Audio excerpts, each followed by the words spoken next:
오늘 우리에게 주신 하나님의 말씀은 구약성경 출애굽기 12장입니다.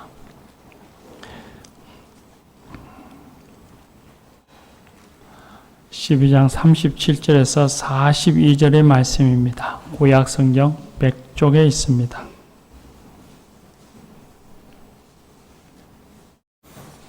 출애굽기 12장 37절에서 42절의 말씀입니다.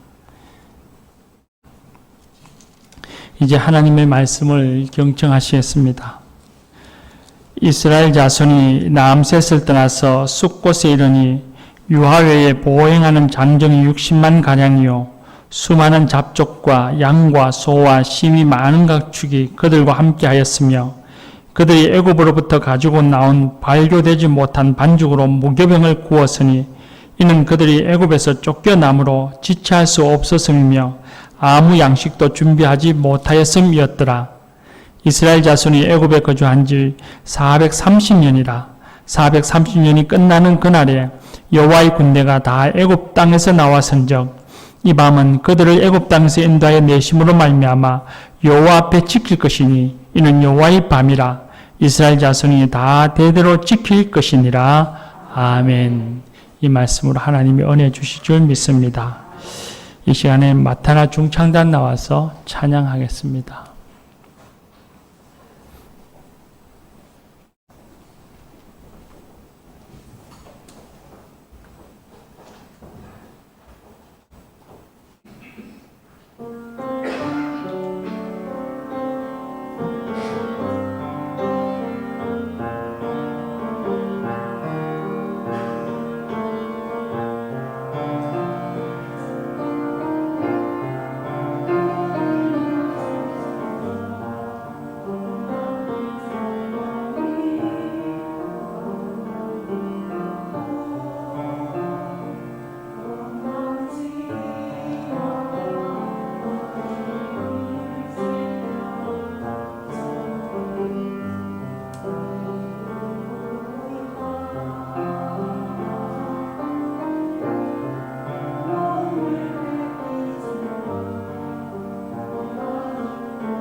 역전될 줄 믿습니다.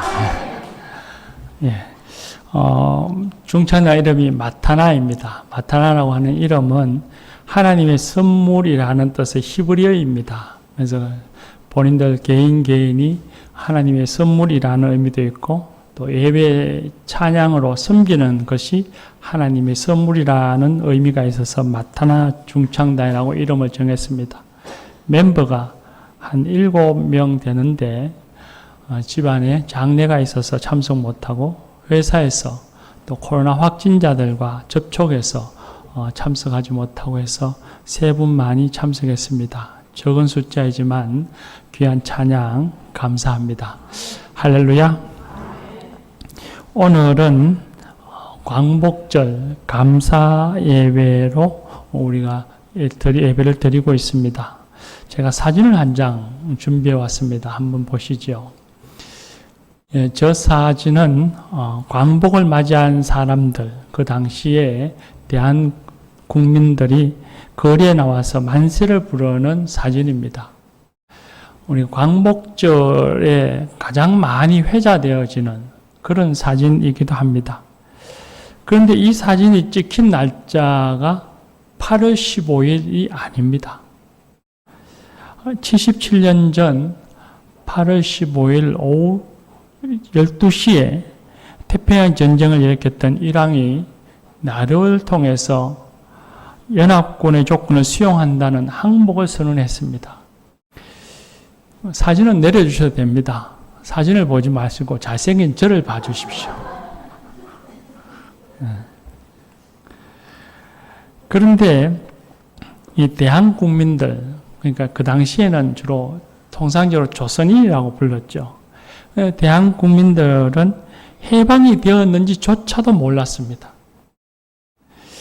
36년 동안 일제강점에 짓눌려서 토지도 뺏기고 상권도 뺏기고 심지어는 글도 뺏겨버리고 잃어버리고 이름 석자, 자기의 이름 석자도 잃어버린 그런 세월을 살았고 전쟁을 한다고 모든 물자를 다 뺏기고 젊은이들, 자녀들이 전쟁통에 강제 징집되어 끌려가는 그런 모진 고통을 겪으면서 일제 만행이 이젠 끝나는 순간, 그토록 기다렸던 순간이 닥쳐왔지만 8월 15일 그날엔 이 한반도 땅에 아무런 일이 일어나지 않았습니다.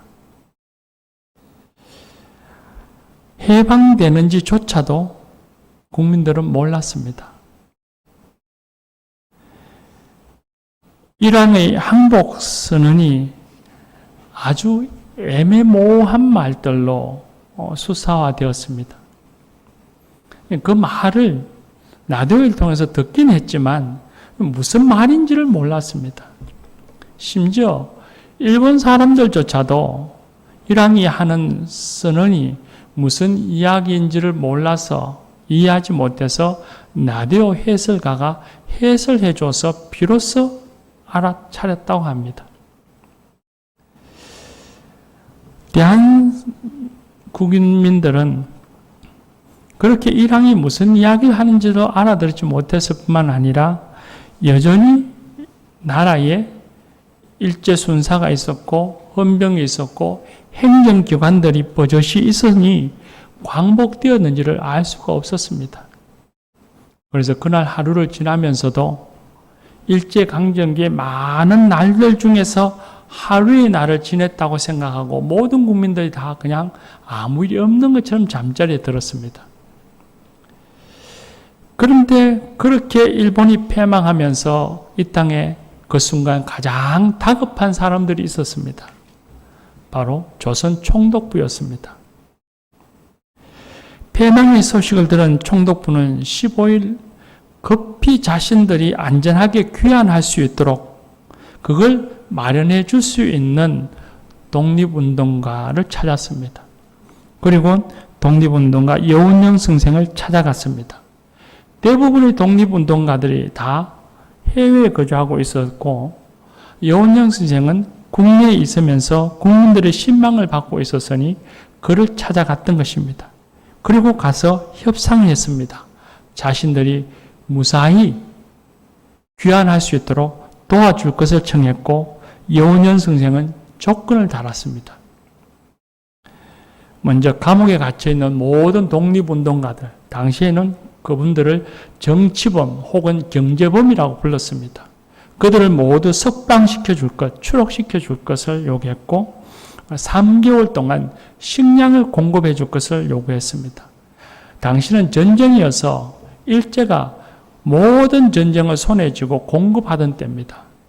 멈추면 우린 다 굶어 죽는 거니까, 아수라장이 되니까 그걸 공급해 줄 것을 요구를 했고, 그리고 건국을 위한 모든 모임, 일체의 모임에 대해서 일본이 간섭하지 못할 것을, 하지 않을 것을 조건을 달았습니다. 그리고 그 조건이 수용되어져서 협상이 이루어졌습니다. 그 결과 8월 16일, 8월 15일 해방이 되어지고 하루가 지난 8월 16일 서대문 형무소에 갇혀 있던 독립운동가들이 풀려나왔습니다. 그들이 형무소에서 나와서 가족들과 지인들, 동지들을 만나고 환호하면서 독립만세, 해방 나라 만세를 외쳤던 겁니다. 그러면서 거리로 행진해 나갔는데 앞서 보았던 사진이 바로 그 사진입니다. 그렇게 나라 해방을 말하며 광복 만세, 해방 만세, 독립 만세 하며 나라의 만세를 외치며 거리로 행진해 가니까 그 소리를 들은 사람들이 깜짝 놀라면서 그때야 비로소 나라가 광복이 된 줄 알았습니다. 그리고는 수많은 인파들이 거리로 뛰쳐나와서 만세 소리를 외치면서 광화문을 거쳐 종로로 행진했습니다. 그리고 그 소식이 전국에 퍼져나가서 만세 소리가 전국에서 울려났던 것입니다. 그렇게 아무도 생각하지 않았던 광복, 해방이 일어났고 그 광복을 맞이했던 것입니다. 아무도 기대하지도 않았고 생각지 않았던 광복이 찾아온 것입니다. 그래서 함석헌 선생님은 그때를 회상하며 말하기를 광복이 도둑같이 우리에게 찾아왔다, 그렇게 말했습니다. 오늘 우리가 읽은 말씀은 400년 가까운 세월을 애굽의 노예로 살았던 이스라엘 백성들이 애굽에서 해방되어지는 출애굽하는 장면을 우리에게 가르쳐 주시는 말씀입니다. 이 출애굽의 말씀은 일제강점기 때에 우리 믿음의 성도들에게 가장 많이 읽혀졌던 말씀이고, 이 말씀을 읽던 모든 그리스도인들은 항상 가슴이 두근거리며 설레이게 하고 소망을 가지게 했던 말씀입니다. 그런데 오늘 이 말씀에 보면 이스라엘 백성의 출애굽도 도둑같이 그들에게 임하였다는 것을 알 수 있습니다.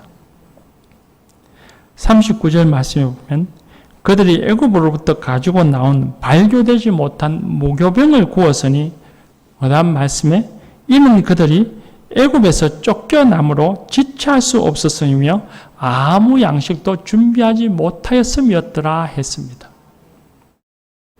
급히 도망치듯이 그렇게 애굽에서 나오느라 제대로 된 음식을 준비하지 못해서 발교되지 못한 무교병을 먹었다는 것입니다.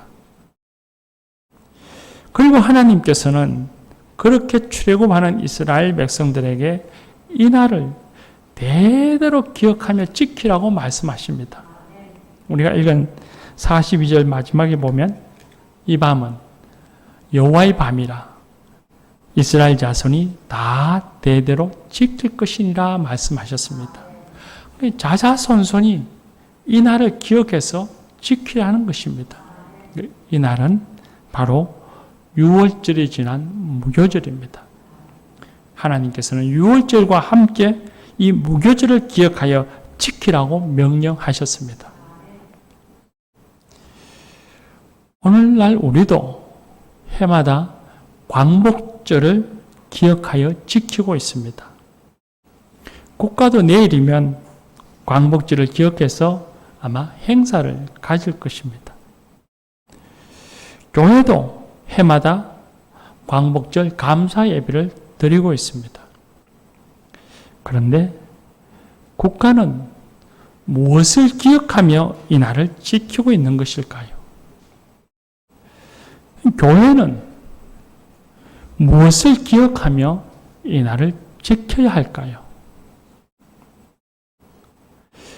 광복절을 지키며 기억해야 할 것이 많겠지만 꼭 우리가 기억해야 할 것이 있습니다. 첫째는 나라의 독립을 위해 희생하고 헌신하신 독립운동가들과 그의 후손들을 우린 기억해야 합니다. 며칠 전 뉴스에 보니 가족이 없던 윤동주 선생님을 비롯해서 무호적 독립운동가들의 가족관계 등록을 완료했다는 뉴스를 들었습니다. 그들은 가족이 없다는 이유로 77년 동안에 공적 서류가 존재하지 않았던 겁니다. 좀 심하게 말하면 그들은 이름은 있어도 국적이 없는 사람들이었습니다. 77년의 역사가 흐른 지금에야 그들은 완전한 대한 국민이 되었습니다.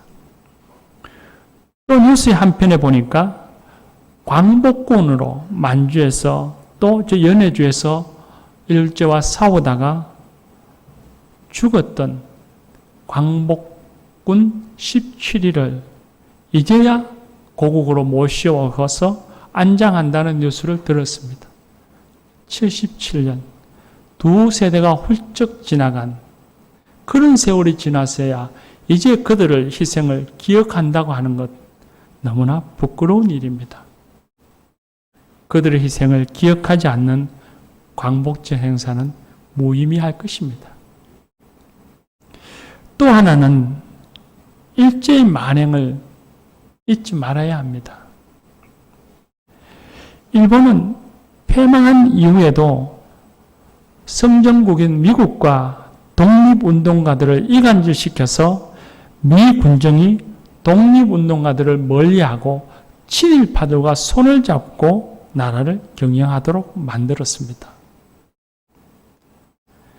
그리고 일본 땅에 강제 동원되어 노역하였던 우리 국민들이 이제 해방이 되어서 고국으로, 고향으로 돌아오기 위해서 배를 탔는데 고국으로 돌아오는 배, 우키시마호를 배를 폭파시켜서 바다에 모두 수장시켰습니다.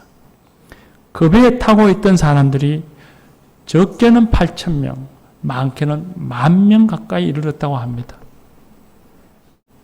그 많은 사람들을 자신들의 죄와 부끄러움을 감추기 위해서 배를 폭파시켜 그 자리에 바다에서 죽였던 겁니다. 더 놀라운 건 그 사건이 일어나고 난 후에 배를 곧장 인양해서 조사하거나 하지 아니하고 8년 가까운 시간이 지나고 난 후에 한국전쟁 때에 모든 물자가 귀한 그때에 고철을 팔기 위해서 그 배를 인양했습니다. 그들의 죄를 용서하더라도 그들의 만행은 잊지 말아야 합니다. 또한 요즘처럼 혼란한 국제 정세에서 어떤 나라에게도 나라의 국운을 맡겨서는 안 됩니다. 우리가 책임을 지고 우리 스스로 나라를 지키고자 하는 결의가 있어야 할 것입니다. 이런 것을 기억하는 광복절이 되어야 할 것입니다. 이런 것들을 기억하지 않으면서 행사만 한다고 해서 우리는 그날을 지키라고 하시는 그 말씀을 순종했다 할 수 없을 것입니다. 우리는 여기에 대해서 국가는 반드시 이런 일들을 기억하고 지켜야 할 것이지만 우리도 교회도 저와 여러분도 국민의 한 사람이니 반드시 이걸 기억해야 하겠지만 여기에 더하여서 교회는 국가와는 다른 그 무엇을 기억해야 할 것이 있지 않을까 생각합니다. 앞서 말씀드린 것처럼 이스라엘의 출애굽 역시도 우리의 광복처럼 도덕같이 그들에게 찾아왔습니다. 이스라엘 백성들은 애굽에서의 노예 생활이 너무나 무겁고 힘이 들어서 하나님께 해방시켜 주실 것을 간구했습니다. 간절히 부르짖었습니다. 그런데 이렇게 갑자기 찾아올 줄은 그들도 몰랐습니다. 모세가 하나님의 말씀을 받아서 애굽의 바로에게 이스라엘 백성을 놓아줄 것을 명령했지만 바로는 그 말을 듣지 않았습니다. 오히려 이스라엘 백성들의 노역을 더 무겁게 했습니다. 바로는 하나님이 내리시는 징벌에도 자신의 뜻을 꺾지 않고 버텼습니다. 나일강의 물이 피가 되어서 마시지 못해도 자신의 식탁에까지 개구리가 올라오고 온 나라의 가축이 죽어나가고 모든 사람에게 악성 종기가 나고 하늘에서 우박이 내리고 메뚜기가 날아와서 모든 작물이 파헤쳐지고 말라 죽어도 바로는 고개를 숙이는 듯 하다가 그 징벌이 끝이 나면 다시 고개를 들고서 하나님의 명령을 거부했습니다. 그런 시간들이 지나가면서 이스라엘 백성들의 마음에 어떤 생각이 들었을까요? 아마도 그들의 생각에 출애굽은 안 되겠구나. 그냥 여기서 이렇게 살아야 하나 보다. 내 자식들도 나처럼 애굽의 노예로 살아야 하나 보다. 여기서라도 나보다 내 자식이 평안할 수 있다면 내가 애굽 사람들에게 좀 더 굽히면서 살아야 하겠구나. 아마 그렇게 생각했을 겁니다. 출애굽이 영원한 망상이구나 하는 생각을 갖고 있을 그때쯤에 하나님께서 모세를 통해서 애굽의 짐승으로부터 사람의 장자에 이르기까지 사람에게 이르기까지 모든 장자를 죽이고 백성을 애굽에서 해방시켜 주셨습니다. 하나님이 그렇게 하실 것이라고 이스라엘 백성들에게 어린 양을 잡아 문지방에 피를 발라라 선나물과 무교병을 준비하라 하실 때에도 이스라엘 백성들은 반신반의했을 것입니다. 우리가 해방될 수 있을까? 출애굽할 수 있을까? 그런데 갑자기 그날 밤 애굽 전역에 곡소리가 들리더니 바로가 이스라엘 백성들은 속히 애굽에서 떠나라는 명령을 내렸습니다. 이스라엘 백성들은 갑자기 그렇게 쫓겨나듯이 애굽에서 해방되어 나왔습니다. 우리나라의 지식인들도 아마 이스라엘 백성들과 비슷한 생각을 갖고 행동했던 사람들이 있었습니다. 일제강점기 10년이 될 쯤에 3.1 만세 운동이 전국적으로 일어날 때에는 지식인들은 곧 일제가 물러갈 것이라 생각했습니다. 나라가 곧 독립될 것이라고 기대했습니다. 그런데 수많은 사람들이 옥고를 치고 죽어갔는데도 일본이 여전히 지배하며 회유해 나가는 모습을 보고서 그들의 생각이 변화되기 시작했습니다. 독립을 포기하기도 했고 그리고 일제의 회유에 넘어가서 변절자가 되었습니다. 믿음의 사람들 가운데도 우리가 잘 아는 그런 사람들이 있습니다. 김한란, 윤치호, 민족대표 33인들 가운데서도 정춘수, 박이도 같은 인물들이었습니다. 지식인들이 이래했으니 일반 백성들이야 오죽했겠습니까? 독립이 되겠나? 나라가 일제로부터 해방이 될까? 그런 회의적인 마음들이 온 국민들의 마음속에 자리 잡고 있었을 것입니다. 그런데 갑작스럽게 일제가 미국에 항복을 하고 소리도 없이 우리에게 광복이 찾아왔습니다. 근데 왜 하나님께서 갑작스럽게 이스라엘 백성들을 출애굽시켰을까요? 뭔가 잘 준비되어지고 그들이 애굽에서부터 나올 때부터 준비된 백성으로 잘 훈련시켜서 나오지 아니하고 갑작스럽게 그들을 데리고 나오셨을까요? 갑작스러움을 통해서 이스라엘 백성을 구원하시는 분이 하나님이심을 알게 하시기 위함이었습니다. 사람들의 힘이 아니라, 이스라엘 백성들의 힘이 아니라, 어떤 지도자들의 힘이 아니라 오직 하나님의 힘이셨음을 보여주시기 위한 것이었습니다. 아마 이 이스라엘 백성들이 잘 준비되었더라면 애굽 사람들과 바로와 그들이 싸우면서 여러 번 승리를 경험하고, 그리고 내일이면 곧 우리가 이제는 출애굽하겠구나 하는 그런 기대로 준비되어 있었더라면, 아마 사람들은 그렇게 해서 출애굽했다면 저마다 자신들의 힘을 자랑했을 겁니다. 우리가 그때 잘 싸웠어. 우리가 그때 잘 준비했어. 그렇게 우리가 애굽에서 해방될 수 있었다. 그렇게 자랑했을 것입니다. 사람들이 포기할 때에, 사람들이 우리는 아무런 힘이 없다고 고백할 때에 하나님이 그들을 해방시켜 주신 것입니다. 우리 역시도 마찬가지입니다. 대한민국의 광복과 해방은 우리의 능력이 아니라 오직 하나님의 능력으로 이루어진 전적인 은혜의 사건입니다. 예기치 않은 하나님의 은혜이며 하나님의 능력으로 주어진 놀라운 은총입니다. 교회 여러분, 이 사실을 믿음으로써 잊지 않고 기억하여 광복절 감사 예배를 드려야 합니다. 교회가 해마다 광복절 감사 예배를 드리는 이유가 바로 여기에 있습니다. 우리의 광복이, 우리의 자유가 우리의 힘이 아니라, 세상의 그 어떤 것의 힘에 의해서가 아니라 하나님이 우리에게 주신 은혜임을 믿기 때문입니다.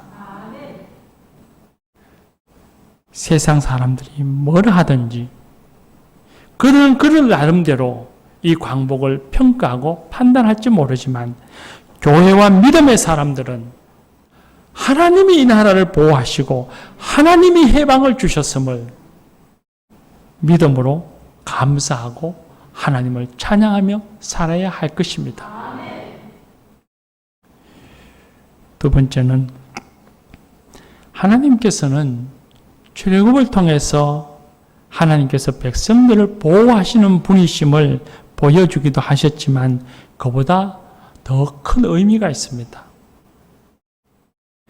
세상의 역사 속에서, 우리는 지금 역사 속에 살아가고 있지 않습니까? 이 세상의 역사 속에서 억압과 박해, 불의와 제약은 멸하시고 자유와 정의와 평화의 하나님 나라를 이루신다는 것을 출애굽을 통해서 보여주셨던 것입니다. 이스라엘 백성을 억압하며 하나님을 부인하던 애굽과 바로는 치셨고, 약하고 힘없는 민족을 선택하여서 애굽에서 해방시켜서 하나님의 살아계심과 이 땅에 하나님 나라를 이루고자 하신 하나님의 뜻을 보여주셨던 것입니다. 이런 말씀은, 이 정신은 성경 전체를 통해서 창세기로부터 요한계시록까지 흘러나오는 말씀입니다. 어느 한 부분이 아니라 성경 전체를 흐르는 하나님의 말씀이요, 하나님의 뜻이고 성서의 정신인 것입니다.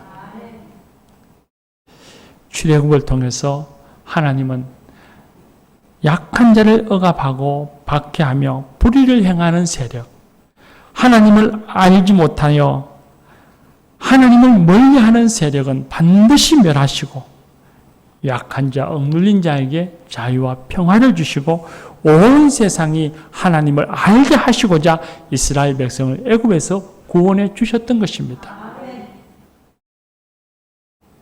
우리의 해방 역시 마찬가지입니다. 갑작스럽게 찾아온 해방의 모습 속에는 악을 반드시 멸하시고 하나님의 뜻이 이 역사 속에 반드시 이루어질 것이라는 것을 보여주신 것입니다. 우리가 살아가는 이 역사 속에 악은 멸하여지고 사람을 짓밟고 세상을 피로 물려있는 세력은 멸하여지고 하나님의 정의와 하나님의 평화가 반드시 세워질 것이라고 하는 하나님의 뜻을 우리가 살아가는 이 역사 속에 보여주신 것이었습니다. 교회 여러분, 우리가 이 진리를 기억하며 광복의 날을 지켜야 합니다. 지금의 세상의 모습을 보면 악이 승승장구하는 것 같고 불의가 이기는 것 같으나 반드시 진리가 이기고 반드시 이 땅에 하나님 나라가 이루어질 것입니다. 우리가 광복절을 통해서 그걸 보고 배웠고 느꼈습니다. 그날이 언제 올지 알 수 없으나 반드시 이 땅에 하나님 나라가 도둑같이 임할 것입니다. 그러므로 신앙인 된 저와 여러분들은 일제강점기의 변절자처럼 믿음에서 오락가락하는 성도가 아니라 이 땅에 우리가 살아가고 있는 이 나라 이 민족 위에 하나님의 정의와 하나님의 평화가 하나님의 자유가 하나님의 나라가 반드시 이루어질 것이라고 하는 믿음과 소망을 갖고 살아가야 할 것입니다. 그걸 기억하며 광복절 감사 예배를 드리는 우리가 되기를 바랍니다. 마지막으로 이 광복의 날을 지키면서 기억해야 할 것이 있습니다. 아니, 결심하고 행해야 할 것이 있습니다. 이 나라 이 민족을 하나님이 보호해 주시고 하나님께서 우리에게 광복을 주셨습니다. 또한 하나님께서 이 나라 이 민족 위에 이 역사 위에 하나님의 나라를 이루어 주실 것입니다. 우리는 이 사실, 이 진리를 믿습니다. 이걸 믿을진데 우리는 이 나라를 사랑하고 이 나라 위에 하나님 나라가 임하실 것을 기도하고 우리가 애쓰며 노력해야 합니다. 나라가 여러 가지도 어려운 가운데 있을지라도 하나님이 보호하시고 이 나라를 통해서 하나님의 역사, 하나님의 뜻을 보여주실 것이라고 하는 확신을 갖고 우리 기도하며 예수고 노력해야 합니다. 이스라엘 백성들을 성경에서 보면 그들은 하나님께서 이 날을 대대로 지키라고 하셨는데 그들은 그 말씀을 지키질 못했습니다. 그들은 유월절을 지키지 않았고 무교절을 지키지 않았습니다.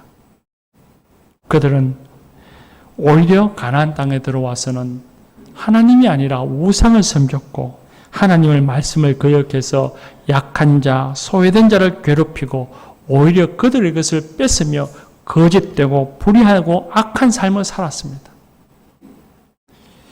하나님이 아니 계신 것처럼 하나님과 자신들은 무관한 것처럼 그렇게 행동하며 살았습니다. 그 결과 하나님이 그들을 징계하셨습니다.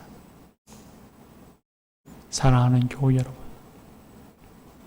이 나라의 민족을 하나님이 사랑하시고 또한 이 역사 속에 하나님 나라를 이루어 주실 것을 믿을진데 이 땅에 우상의 문화, 음란과 태폐의 문화, 차별과 억압의 문화가 사라지고 성서 위에 우뚝 선 나라가 되도록 믿음의 사람 된 우리들이 기도하고 노력해야 합니다. 또한 우리가 광복을 맞이했지만 남과 북이 여전히 나뉘어져 갈등과 다툼 속에 있습니다.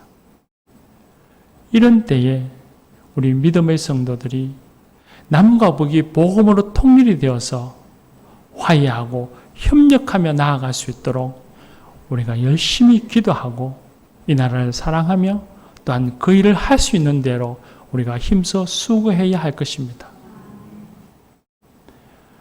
이 나라 이 민족을 하나님께서 사랑하여 주시고 광복을 주신 뜻을 우리가 기억해서 우리나라, 이 민족이 세계 평화의 주역이 될 수 있도록 우리가 누리는 평화를 우리 안에서만 감출 것이 아니라 이 세계의 평화가 이루어지도록 주역이 되도록 우리가 기도하고 성도된 우리들이 노력해야 할 것입니다. 열심히 살아야 합니다. 각자의 삶의 자리에서 하나님의 은혜와 권능을 증거하며 살아야 합니다. 이 약한 세상에서, 거짓된 세상 속에서 하나님의 빛과 소금이 되도록 우리는 기도하고 애쓰며 살아야 합니다. 그런 삶을 살아갈 때에 우리의 삶이 더 보람있고 더 의미있게 될 것입니다. 교우 여러분, 이 땅에 하나님 나라가 이루어지리라 믿습니다. 우리가 그 일을 이루기 위해서 혼신의 힘을 다하여서 각자의 삶의 자리에서 최선을 다해 열심히 살아가는 성도들이 되십시다. 기도합시다.